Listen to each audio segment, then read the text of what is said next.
1995 में सदस्य बनकर आए और लालू यादव जी ने मुझको जेल में डाला। यार मैं जब भी इसे देखता हूँ मुझे पर्सनली बिहार के लोगों से काफी नाराजगी होती है। यार तुम बिहारी 240 विधानसभा सीट में से 202 सीट पर बीजेपी एंड अलायंस को जितवाते हो, इसे मुख्यमंत्री बनाने के लिए। हाँ मालूम है तुम्हें लगा था नीतीश कुमार ही सीएम रहेंगे, पर यहाँ भी बीजेपी तुम बिहारियों को इस्तेमाल कर बैठी। खैर, एजेंडा की बात यह है कि आपने जिस सम्राट चौधरी को यह बोलते हुए सुना कि लालू यादव ने मुझे 1995 में जेल के अंदर डाला था, वो असल में सम्राट चौधरी है ही नहीं। पूरी कहानी बताता हूँ। साल 1995, तारापुर, बिहार का मुंगेर डिस्ट्रिक्ट, केस नंबर 44/1995। सम्राट चौधरी के पिता शकुनी चौधरी चुनाव लड़ रहे थे। उसी सीट से जहां से इनके पिता इलेक्शन लड़ रहे थे, वहां ओपोनेंट में थे कांग्रेस के कैंडिडेट सदानंद सिंह। इलेक्शन के बाद काउंटिंग वाले दिन रात को सदानंद सिंह के घर पर अचानक बॉम्ब से अटैक होता है। 6 लोगों की जान चली जाती है और सदानंद सिंह और उनके साथी घायल हो जाते हैं। फिर उनको वहां से उठाकर हॉस्पिटल शिफ्ट कराया जाता है।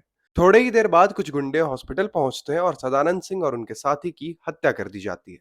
फिर शकुनी चौधरी वहां से इलेक्शन जीत जाते हैं, लेकिन उसी शकुनी चौधरी के बेटे और प्रेजेंट में the chief minister of Bihar सम्राट चौधरी और उनके साथी अरेस्ट हो जाते हैं, क्योंकि तब इनके पिता समता पार्टी से थे। हाँ, वही समता पार्टी जिसके फाउंडर नीतीश कुमार और जॉर्ज फर्नांडिस थे।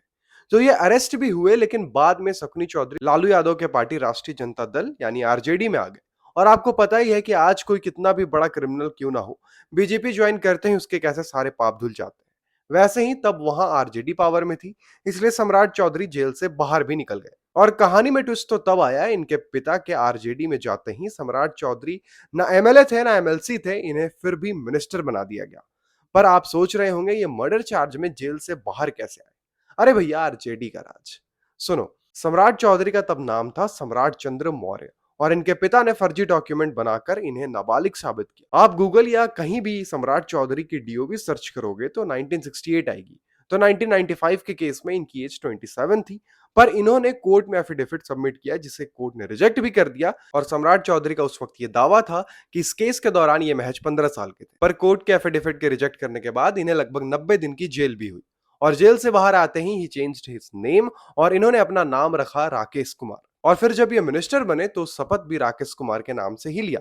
बट अपोजिशन ने केस कर दिया। अरे अभी तो ये बोल रहे थे कि मैं नाबालिग हूं, 15 साल का हूं, गलती से 6 मर्डर हो गए और अभी मिनिस्टर बन रहा। फिर सुप्रीम कोर्ट ने कहा कि भाई तुमने तो सच में अपना एफिडेविट लगाया है। तब राकेश कुमार को मंत्री पद छोड़ना पड़ा। और क्योंकि ये ओबीसी कैटेगरी से आते हैं तो कास्ट वोटर की मैनिपुलेशन के लिए इन्होंने अपना नाम फिर से मॉडिफाइड करके सम्राट चौधरी रख लिया। बिहार वालों, पूरा देश तुम्हें जानता है सबसे ज्यादा आईएएस और आईपीएस देने वाले राज्य के रूप में।